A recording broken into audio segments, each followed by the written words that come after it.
J'ai dit que je lâcherais pas les pères et les mères qui sont victimes de la DPJ au Québec. Et aujourd'hui, je veux parler au gouvernement. On est rendu avec une voix, on est pas mal écouté.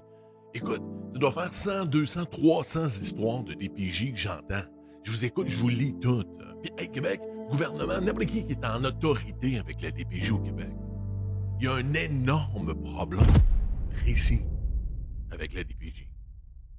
Après 3 mois où j'entends des centaines de causes, il y en a pour qui, malheureusement, il fallait intervenir, je peux comprendre. La DPJ a sa place. Je suis pas en train de dire que l'institution ne doit plus exister. Mais il y a un esti de gros problème. Il y a un énorme problème et ça revient toujours. C'est pas mal toujours le même pattern qui est très grave. La DPJ semble incapable de gérer les séparations de couples toxiques. C'est-à-dire que lorsqu'une conjointe doit quitter l'homme de sa vie parce qu'il est violent, parce qu'il consomme, parce qu'il est dangereux, parce qu'il est narcissique ou l'inverse, un homme doit quitter sa femme parce qu'elle est de la même façon, ben il y a des conséquences sur cette personne-là. Elle dérape, elle est malheureuse, elle n'est pas bien, elle peut être en dépression. Il y a des conséquences à quitter une relation toxique à quelqu'un de dangereux. Il y a un traumatisme il y a une espèce de syndrome post-traumatique à quitter quelqu'un de toxique.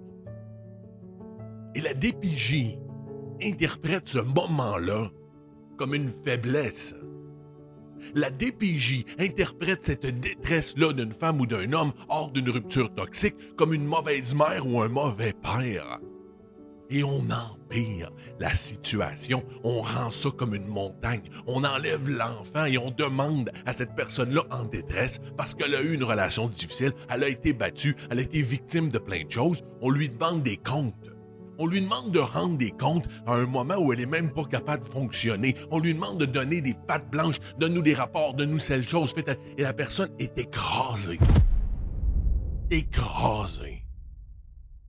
Sous une bureaucratie qui ne finit plus.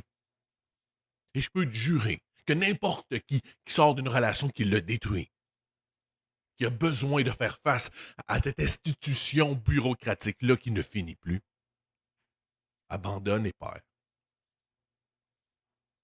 Et ça finit que vous enlevez les enfants à d'excellentes mères et d'excellents pères qui avaient un problème relationnel et non familial.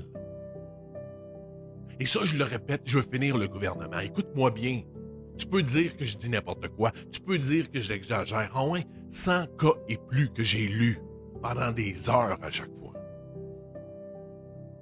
Et les cas problématiques majeurs qui reviennent on and on and on de parents que je peux te jurer sont honnêtes, sincères et démolis, sont dans cette situation-là.